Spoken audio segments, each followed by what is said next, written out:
PC. ജോർജിന്റെ നിയമസഭാ അംഗത്വം റദ്ദാക്കണമെന്ന പരാതിയിൽ സ്പീക്കർ ഇന്ന് വിധി പറയും. വൈകുന്നേരം 4 മണിക്കാണ് സ്പീക്കർ തീരുമാനം പ്രഖ്യാപിക്കുക.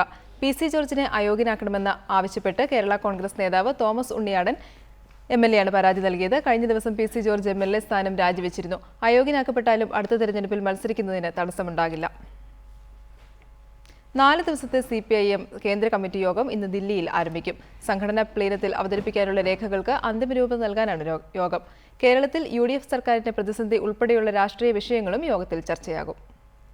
കൊൽക്കത്തയിൽ നടക്കാനിരിക്കുന്ന സംഘടനാ പ്ലീനത്തിൽ അവതരിപ്പിക്കാൻ PB തയ്യാറാക്കിയിട്ടുള്ള കരട് രേഖകൾക്ക് അന്തിമരൂപം നൽകാനാണ് CPIM കേന്ദ്ര കമ്മിറ്റി യോഗം ചേരുന്നത്.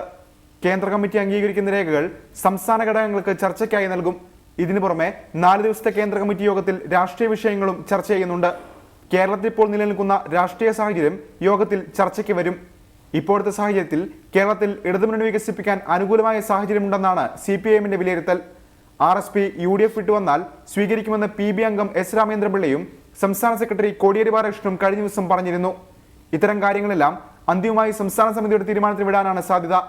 കേരളത്തിലെ തദ്ദേശ സ്വയംഭരണ തെരഞ്ഞെടുപ്പ് ഫലവും ബീഹാർ തെരഞ്ഞെടുപ്പ് ഫലവും പ്രാഥമികമായി വിലയിരുത്തും. കേരളത്തിലും ബീഹാറിലും ഇടതു പാർട്ടികൾക്ക് മികച്ച നേട്ടമുണ്ടാക്കാനായെന്നാണ് CPIMന്റെ ആദ്യ വിലയിരുത്തൽ. പുത്തൻ സാമ്പത്തിക നയത്തെ അംഗീകരിക്കുന്ന മതേതര കക്ഷികൾക്കും വർഗീയ കക്ഷികൾക്കും ബദലായി വിശാല ഇടനയിക്കുമെന്ന പരീക്ഷണം വിജയിപ്പിക്കാൻ ബീഹാറിൽ കഴിഞ്ഞിട്ടുണ്ടെന്നും CPIM വിലയിരുത്തുന്നു.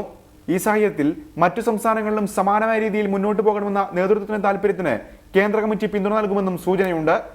റിപ്പോർട്ടർ, ദില്ലി.